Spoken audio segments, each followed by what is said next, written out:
You are listening to Lone Star Community Radio on 104.5 KCZW-LP Conroe and 106.1 KZCC-LP Conroe and worldwide on irlonestar.com.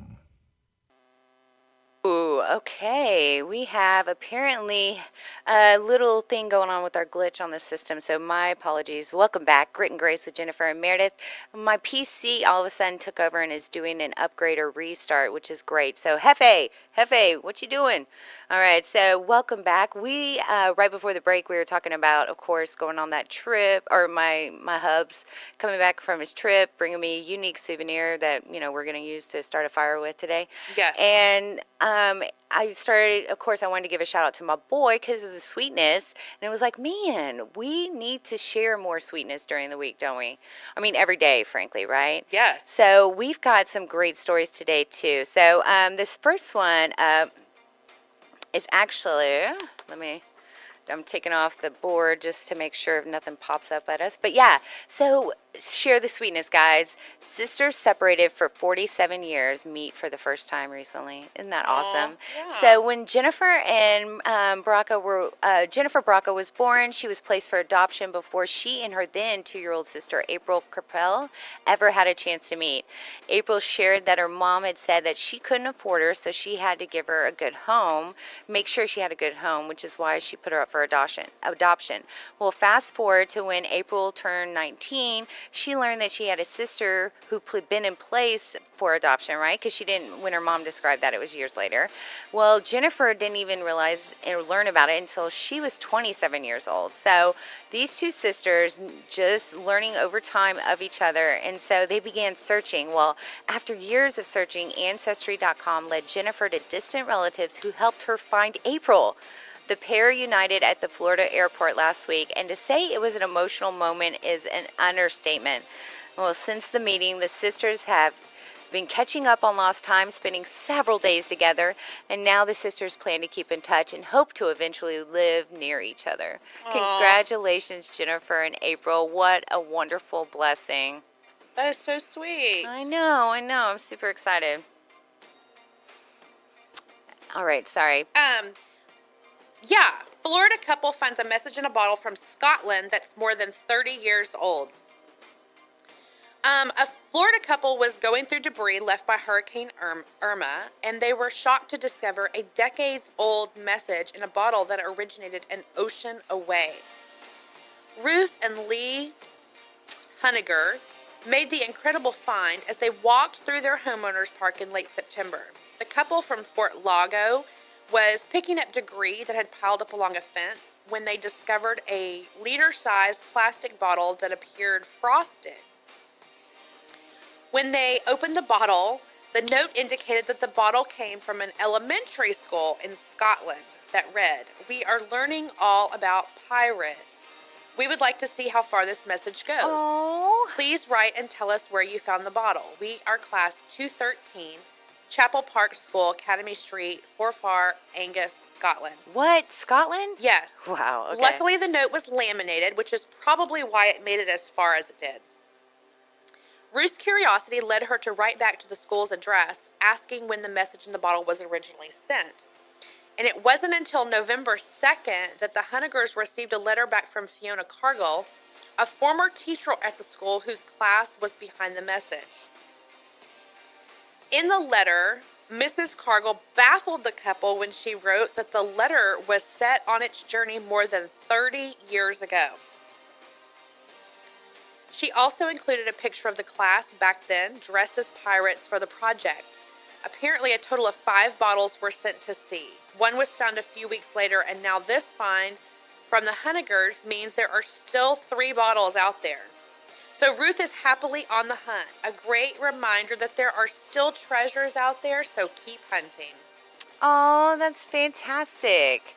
And I know that was a little lengthy, but man, wouldn't that be cool to go out? Because so many treasure hunters and everything like that, it still happens, right? I mean, Yes. I think they discovered something, I want to say off of California in the past couple of weeks, or at least discussed it on the news. Right. But I just love those kind of cool stories where there's good things out there that go on. And I know that, it may not necessarily be considered, sharing sweetness with someone else, helping someone else, but these are things that we'd love to hear from you, what's going on. I gave a shout out to my boy for doing the right thing and actually helping out, and I think it's really something we need to do more and more throughout our days in our community. So definitely encourage all of our listeners, pass it on, share the sweetness, and share it with us. Let us know some good things that are going on with you, and certainly making sure that, we kind of get on. Woo! All right. Yeah, we share the sweetness. Sorry, guys. My system is messing up, and Hefe's not answering me. Come on, Hefe. Need some answers here. So, Jen, if you'll take a minute to kind of also just remind our listeners about social media and how they can get connected with us, please. Yes. Facebook and YouTube is Grit and Grace Texas. Twitter, Grit and Grace Tex, T-E-X. We are on Our City TV on Suddenlink Channel 12 on Saturdays and Sundays at 9 a.m. We have the Lone Star Internet Radio app. You can find us at irlonestar.com. Of course, you can listen to us live on Saturday mornings from 8 to 10 on Conroe's FM 104.5 and 106.1. You can also reach out to us via email at gritandgracetexas@gmail.com. Yep. And really there's so much that you can get in touch with us about, not just share the sweetness, but anything you want to share about. I know right now being able to, certainly share our lives together and everything going on has been great. So I want everybody to do the same. So Jen, real quick, if you'll just kind of fill us in on something that this past week, maybe something sweet that happened to you. Okay. Let's see. I had a kind of an uneventful week. Just, busy at work. My son is always very sweet.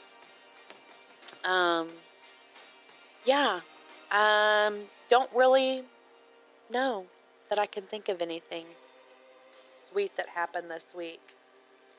Not sure. Let's see. Jensen is, Can you help me out? What is it? Is it yeah, all lowercase? wow. On air, no space.